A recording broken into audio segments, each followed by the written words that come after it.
mag-report pa ako sa aking Diyos Ama. Now, with all those things, mga kapatid, it was not that easy to believe about the resurrection of Jesus. Why? May kumakalat na chismis. Okay? Balikan natin ng konti. Matthew 28, verses 13 to 15. Ito yung after na mag-report ng mga sundalo sa mga high priest na, oy, nga pala, basta may nagliwanag, may dumating na dinamik kung sino, tapos wala na. Okay? Yung katawan niya, wala na.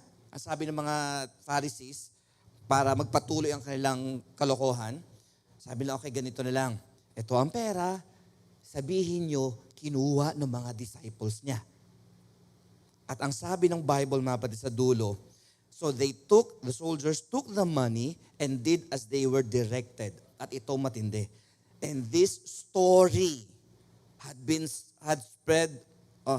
spread among the Jews to this day. Ibig sabihin, nung panahon na sinulat ni Mateo yung kanyang gospel, simula nung nag-resurrect si Christ hanggang sinulat niya nung panahon na yon, which is about 20, 30 years, ay ganun na ang kumalat. Now, isipin niyo mga kapatid, kung kalat yung ganong idea, isa ka sa mga disciples at nakikinig ka lagi sa mga chismis na yon, kaharap mo na si Jesus, is either you will worship the Lord or doubt the Lord. At yun ang sabi ng Bible. Di ba? Seeing Jesus, kahit na nakita nila si Jesus, may nag-worship, may nagduda. Bakit kaya?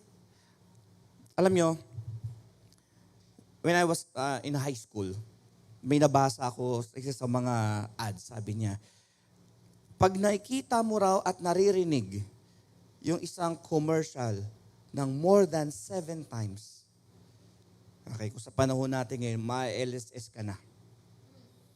Di ba? Kahit na ayaw mo nung brand ng shampoo na yan, pero lagi mo siya nakikita. Pag pumunta ka sa tindahan, ang marirecall sa'yo, yung nakita mo madalas, kasi na-feed ka ng story. Kapag ikaw ay nasa sitwasyon na talagang down na down ka, at yung mga kausap mo din na down ka, at humarap ka talaga sa sitwasyon mo lalo na down ka lalo. Kasi yun ang nafe-feed sa isip mo, sa puso mo. At feeling mo, mas totoo yun kasi mas madalas mong nakikita o naririnig. Si Christ, nung nakita nila, nung time na bago siya umakyat sa langit, again, dalawa ang reaction, worship at pagdududa. Even upon seeing Jesus, both yung nag-doubt at nag-worship, okay, ay nasa puso ng mga disciples. At itong tanong ko, is it interesting? No. Tingnan nyo is it that interesting sa inyo na even na may nagda-doubt, may nag-worship kay Jesus nung paano nagsasalita siya, hindi niya sinabi na, ay, tsaka ko lang sasabihin ng Great Commandment, pag lahat ay nag-worship na. Sinabi niya sa mga worshipers at sa mga doubters, well, wala akong pakialam kung winu-worship ako ng iba at iba nagdududa, basta ito sasabihin ko, go and make disciples of all nations. Baptize them in the name of the Father and of the Son and of the Holy Spirit, teaching them everything I have commanded you, and I will be with you even to the end of the age. Now, nasa inyo na ngayon to interpret that. Sa inyong pagdududa, alam nyo na kung ano magiging interpretation na doon. Sa mga nag-worship, alam nyo na rin ang interpretation doon. Amen ba? Now, the question is this. What you should know about doubt and worship and the glory of God? Kasi for the past 2 months, nandyan na ang glory of God. Narinig natin ng preachings ng mga pastors natin. Narinig natin na ito pala yun, ito pala yun. Okay, I'm called for His glory. Na talagang yung Shekinah glory of the Lord nung na-encounter ni Moses, ni Joshua, ng mga disciples, ay totoo. Now, it's up to you mga kapatid. It's up to us kung sa lahat ng mga preachings na yun, sa lahat na nabasa natin, you will still doubt or you will begin to worship the Lord on a higher level. It's your choice. What you should know about doubt, worship, and the glory of God. Una, Dalawa lang to. Doubt in your heart hinders you. Kung ang plano sa'yo ng Diyos ay talagang pang 100 kilometro ang power mo, ang powers mo, pero with doubt, I don't think ma-reach mo ang half ng potential mo. Okay? Kasi bakit? Questionin mo lagi ang sarili mo. Kaya ko ba to? Anong sasabihin nila? Naku, Lord, baka nagkamali ka. You will doubt your potential, especially sa mga kabataan with all the social media na kinokonsume ninyo. I'm not really sure kung ano ang dapat na tumakbo sa isipan ng mga kabataan ngayon. We are consumers of social media, mga kapatid. Hindi tayo makatulog nang hindi hawak ang cellphone natin. 'Di ba? Hindi tayo makapakinig sa ating kausap nang hindi hawak ang cellphone natin. At hindi rin tayo makapunta ng CR nang hindi hawak ang cellphone natin. Umiiyak ka na nga, pinipicture mo pa sarili mo gamit ang cellphone mo. And how connected we are to our cellphone na halos winu-worship na natin yung cellphone natin. At tinuturuan nating iba na mag-worship. At itong dilema ko, at a few months ago may kausap ako, dapat magkaroon ka ng Bible. Magkano ang Bible, Pastor? Sabi ko yung mga cheap, mga 150 lang yan. Pero kung gusto mo medyo regalo ng sarili mo na maganda-ganda, mga 3,000. Ang mahal, ang mahal. Sabi ko, ikaw ba papahig ka ng 3,000 lang ang cellphone mo? Ay, hindi. Wala mabibiling matinong cellphone niya, 3,000. You see? Pag Bible, 3,000, ang mahal. Pag cellphone, 50,000. Pwede. You see there? Sino ang naluloko sa atin? Kaninong kasinungalingan ang dumating sa puso natin na masabi natin 3,000 ay mahal sa isang Bible, pero 50,000 na cellphone ay hindi mahal? Sino ang nanloko sa atin? At bakit tayo nagpaloko? What creates doubt in your heart about God? Gossip, chismis, false teachings, confusion, lack of knowledge, good intentions only. May kadugtong pa yan. Ang sabi rito, stinginess. Okay? Kaya ba idugtong? Stinginess. Okay? And how can you sing, Lord, I give you my heart. Wala niyo ito, no? Lord, I give you my heart. I give you my soul. I live for you alone. Pero hindi mo na mabigay yung oras mo, yung talent mo at treasure mo, tapos I give you my life. Diba? I would go to the ends of the earth. Kapit-bahay mo nga lang, di mo masyadong ends of the earth pa. Diba? Brethren, sometimes we are romanticizing yung Christianity natin na minsan pag nasabi natin, okay na yon, wag na natin gawin. Total, nasabi ko na, Lord, I give you my heart, yung paggawa, next time na lang. Kasi nasabi ko na nga eh. Parang ganito yan eh. Naghanap ka ng trabaho, nakakita ka ng trabaho, pati ba naman sweldo, gusto mo? Sasabihin mo, hindi fair yan. Kaya nga ako nagtatrabaho para naman sweldo. Yes. Kaya ka nagasalita na I give you my heart so that you can give your heart. Hindi enough ang pagsasalita lang.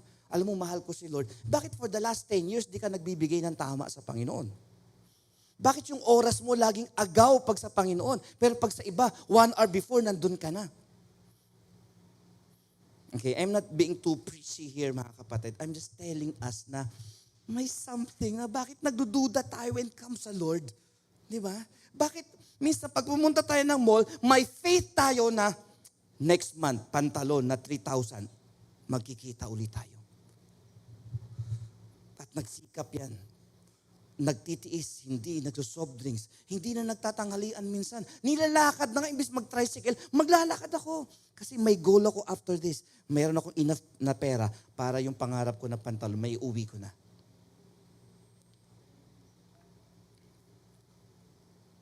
Pero pag sa Panginoon minsan, pag yung oras, ay okay lang, ganito na naman yan. Ay okay lang.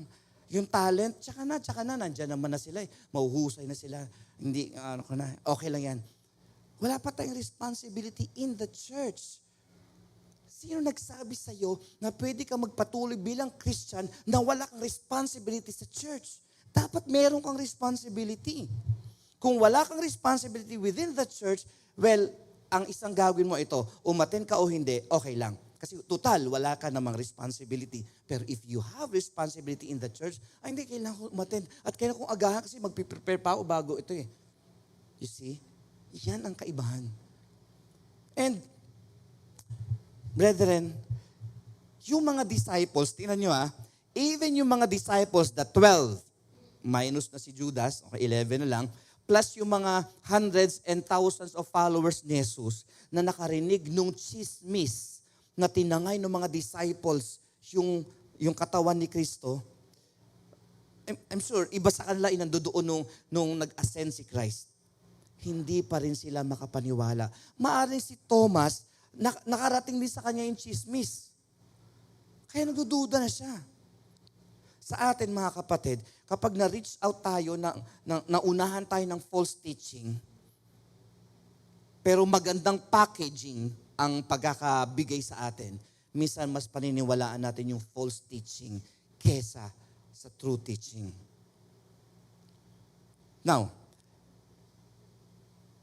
you have to not let doubt hinder you. Kumbaga, mag-iisip ka na, paano ko ba malalampasan yung doubt sa buhay ko at hindi ko siya hayaan na take advantage ako ng duda na ito. Well, kung yan yung mga bagay na yan ang mga nagbibigay sa'yo ng doubt, chismis, false teaching, confusion, lack of knowledge, good intentions only, by the way, konting info. Ang good intentions sometimes is not good enough. Kung yung may mga birthday, pag babatiin mo, your greetings is good, but I need cash. Ang sasabihin nila, well, minsan ang good intentions is good, pero it lacks. Maraming good intentions sa Bible na sinuway or ni-rebuke ng Panginoon. Si Peter, nung nagsabi siya na, Lord, over my dead body, hindi mangyayari sa iyang okay, may dagdag na ako dito. Kasyo lang yung hindi namin hayaan na mamatay ka, mag-suffer ka. Ano sabi ng Lord? Naku, Peter, mahal na mahal mo talaga ako. Ayaw mo ako mag-suffer. Anong sabi ni Jesus Christ? Get behind me, Satan. Si Peter siguro mag-iisip ka pa, Satan? Saan si Satan? Ay ako, lahat ng mga disciples nakatingin sa'yo, ikaw. Tapos si Judas gaganyan pa, ikaw ang Judas. Ikaw ang Satan. At ang sabi pa ni Jesus, hindi laman ng puso mo at isip mo yung kalooban ng Diyos. You see? Satan tried na si Jesus ay hadlangan sa kanyang mission. Even si Judas. Sabi ni Jesus nung sa breaking of the bread, ang sino mang magsawsaw ng kanyang tinapay sa aking cup ay siya mag-ano sa akin. So si Judas, I don't know kung sa isip niya, ginawa niya pa rin. Okay? Ginawa niya. Pag sausaw noon, nagtinginan si Jesus at si Judas at sabi ni Jesus, sige Judas, gawin mo na yung dapat mong gawin. Parang kung ako si Lord, parang ganito, lalagyan natin konting letra, Judas, yung gusto mong ipagkanulo ako, gawin mo na. Kasi later, papatay lang naman ako. Sige, go na. Hiyang-hiya naman ako sa'yo. Nung pagkasabi ni Jesus yun, ang sabi ng Bible, Satan entered into Judas. Basahin yung Bible nyo. Kasi si Judas, all along, duda siya na itong Savior natin, itong political leader natin, hindi nga tayo mag-lead sa alyansa eh. Ano nangyari? The worst na pwedeng mangyari sa mga nagdududa ay sapian ng dyablo. Tingnan mo ang katabi mo. At mag-sign of the cross ka. Hindi, di ba? Amen. You're there. So what should you do with doubt? Una ito, identify your doubts. Alam mo, saan ka nagdududa? Halimbawa, hindi mo maibigay sa Diyos yung tama, pero alam mo yung tama. pero hindi mo maibigay, doon ka nagdududa. Ibig sabihin, you don't believe na kaya ka ni Lord i-provide sa utos niya at sa promise niya. Sabi mo kay Lord, Lord, patawarin mo ako, nagdududa ako sa iyo na kaya mo akong i-provide. Tapos pupunta ka sa church na, I give you my heart. Gagano siguro si Lord, I give you my heart, pero confusion. You see, ang pagdududa, mga kapatid, simulan mo ng pagdudahan. Pagdudahan mo ang pagdududa mo. There are questions sa buhay na pwedeng sagutin, pero there are styles or there are approaches na nanging-question lang. Iba yung nagki-question, iba yung nanging-question. Guess nyo ba? Yung tatanong ka, bakit ganito? Bakit naman ganyan? Nanging-question yung pangalawa. There's doubt. Ano pa? Identify the doubts in your heart, then doubt your doubts. At ito pa, level up in worshiping the Lord. The next time you sing, Lord, I give you my heart, pakinggan mo ang sarili mo. Amen? Pakinggan mong mabuti ang sarili mo. Don't listen to the tune lang. Listen with your heart. Lord, am I sincere ba talaga? Every time I sing, Lord, I give you my heart. Diba? Lalo pag kumakanta tayo ng, open the eyes of my heart, Lord. Open. Ba't naka-close yung eyes mo? Of course, yung basta eyes ng heart yun eh. Okay. I mean, kung nagpipray ka ng open the eyes of my heart, talaga, do you really mean it? Talaga bang, yun talaga gusto ko kantahin o nadadalala ako ng tune? Diba? Ibang mga tao nadadala ng tune kahit na very sensual ang lyrics. Ang ganda kasi ng tune. Diba? Ang ganda kasi ng ad-lib. Pero check the lyrics. Kung hindi Christian yan, naku, ingat ka. Kasi ma-LSS ka yan at kasabi mo nung wag nating tawagin secular song. Kasi, masyadong malawak yan. Yung mga demonic and sensual songs na lang. Every time you sing those songs, ano nangyayari sa'yo? Diba? Songs are powerful. Na pag alaman, mga kapatid, through study, ng effect ng drugs, yung uppers and downers na yan, is the same sa mga taong nakikinig ng music. Kung galit ka sa mundo, or ikaw ay galit sa sarili mo. Minsan may nag-away na mag-asawa. Bakit ka kasi laging galit? Sabi ng misis, galit ako sa mundo. At ang sabi ng misis, ikaw ang mundo ko.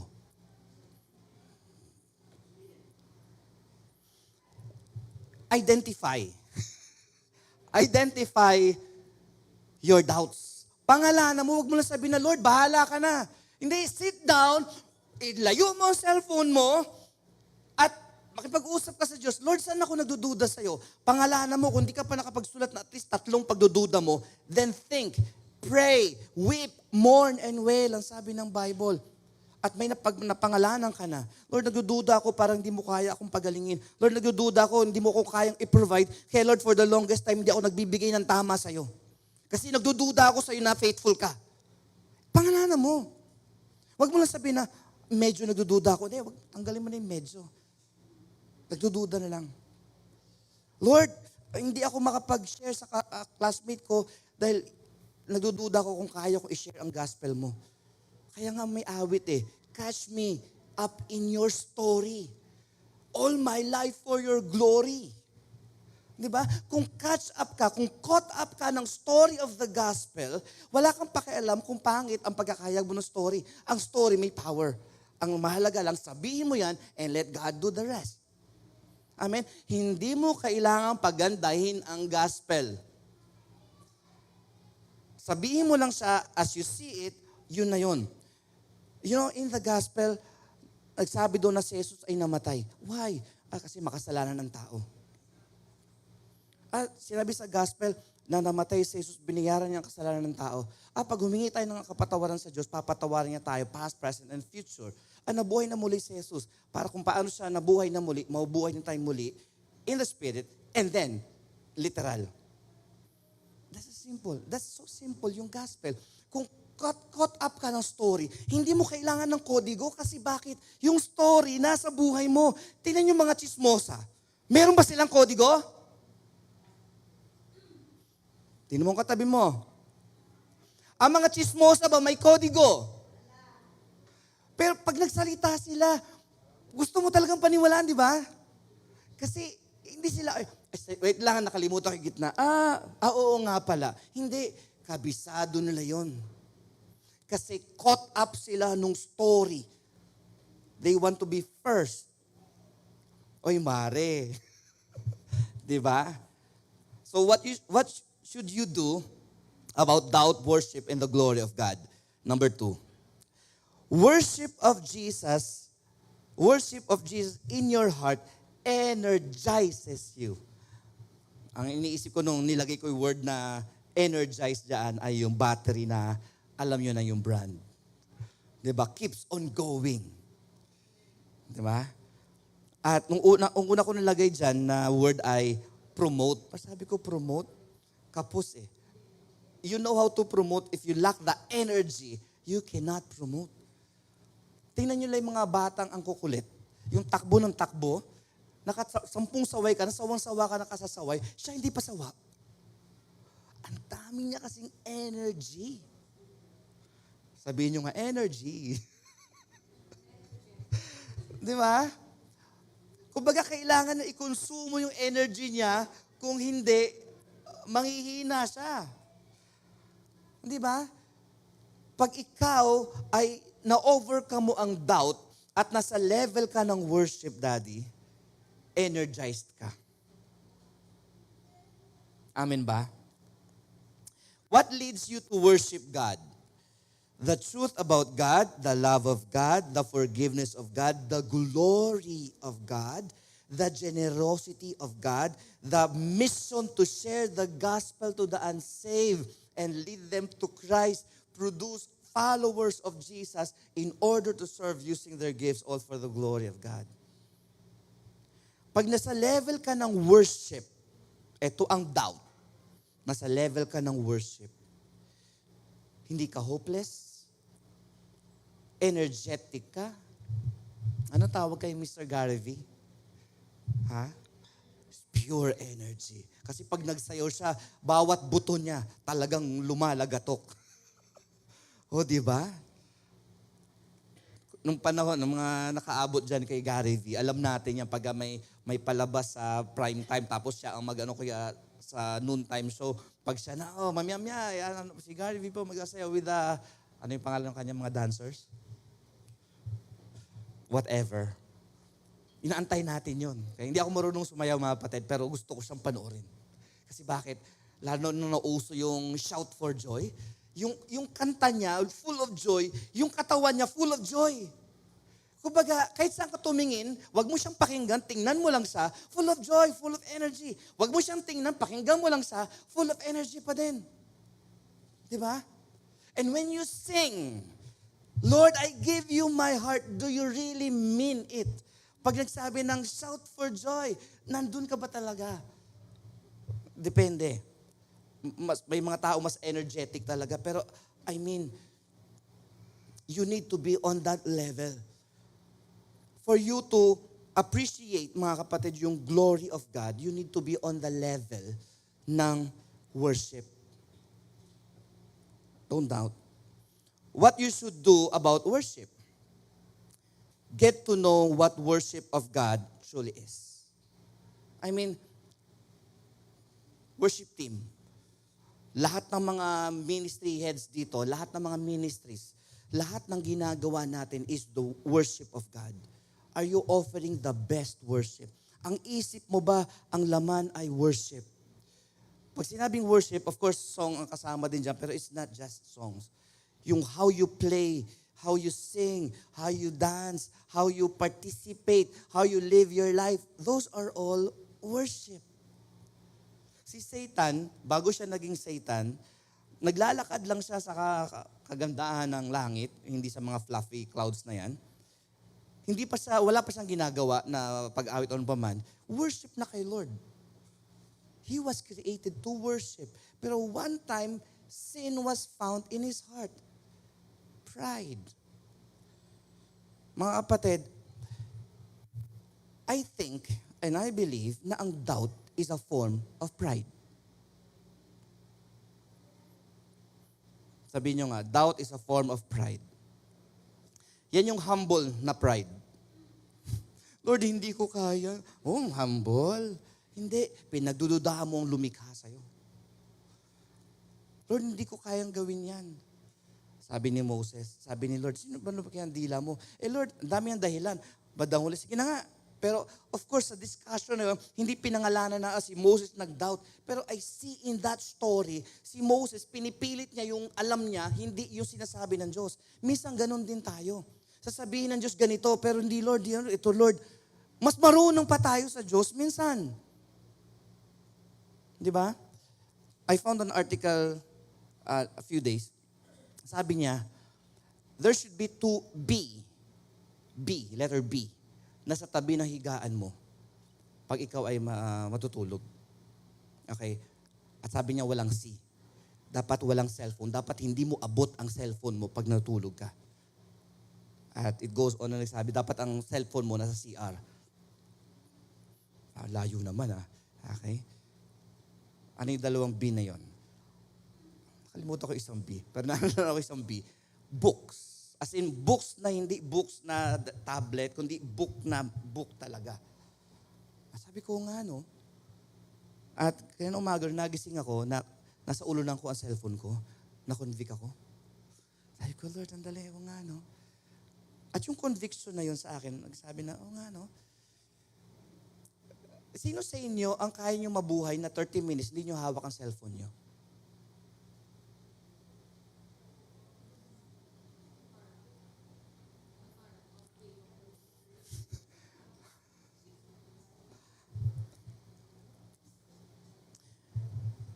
May nakita kong video many years ago, tulog yung bata, kinuha ng nanay ang cellphone niya o tablet, nagising yung bata. Parang may something na connection na parang pag dumistansya ng 2 feet away ang cellphone, may natitrigger sa alarm system niya. Okay? Ito pa. Get to know worship, what worship truly is.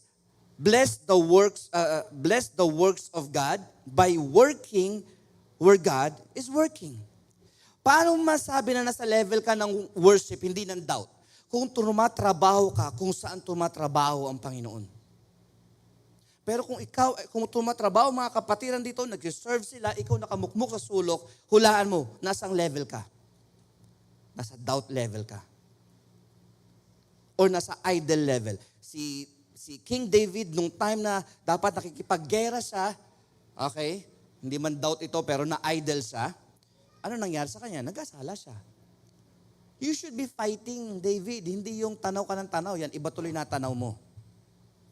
Diba? Sa buhay natin, mga kapatid, when you're idle, hindi mo alam kung anong gagawin mo, madalas makakapasok ang kalaban nun. Kasi pag wala ka naiisip na gawin, magsasuggest siya ng pwede mong isipin at pwede mong gawin. In conclusion, mga kapatid, you always have the choice to either worship God or doubt God. Kaninong choice? Okay? Pinakitaan ka ng glory ng Diyos. Pinakitaan niya na nagpapagaling siya. Pinakita niya sa iyo na ang Word of God ay totoo. Pinakita niya sa iyo lahat ng ito. Now, it's your choice. Choice mo na magpunta ka ng church at mag-worship o pumunta ka sa Bible study mo para mag-worship. Gawin, i-delegate mo o delegate tuloy. I-assign mo ang certain time of your day para devotions mo. It's your choice na lahat ng mga yun. Kasi nahayag ni. Hayag na. If you believe in the evidences and the power of the glory of God, then, itong gawin nyo natin, commit yourself to a life of worship of God and the obedience of God. In Tagalog, mga kapatid, tingnan nyo. Okay, sabayin niyo ako sa pagbasa. Okay, 1, 2, 3. Lagi kang may pagpipilian kung sambahin mo ang Diyos o pagdudahan mo ang Diyos. Kung naniniwala ka sa mga katibayan at kapangyarihan ng kaluwalhatian ng Diyos, italaga mo ang iyong sarili sa isang buhay na may pagsamba sa Diyos at may pagsunod sa Diyos. Cross-check. Paano malalaman na wala ka na sa duda level?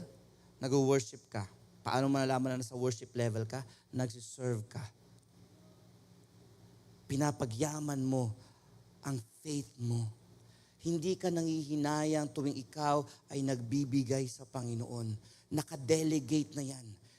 Sabihan man ako na kulang na ang natira, naniniwala ako na 90% na may blessing ng Panginoon ay mas malaki kaysa 100% na may curse ng Panginoon. At yung oras natin, it is easier. Ang daling isaayos. May struggle pa rin mga kapatid, pero mas madali kumpara doon sa nagdududa ka lang sa Panginoon. Even yung ating talent, ano man ang talent natin, ang daming ministries mga kapatid. Let me tell you, ang Panginoon, ang vision sa atin ng Panginoon still remains the same. Ano yon? Ano yung vision ng church? A big church that is healthy and dynamic, who truly love and serve God.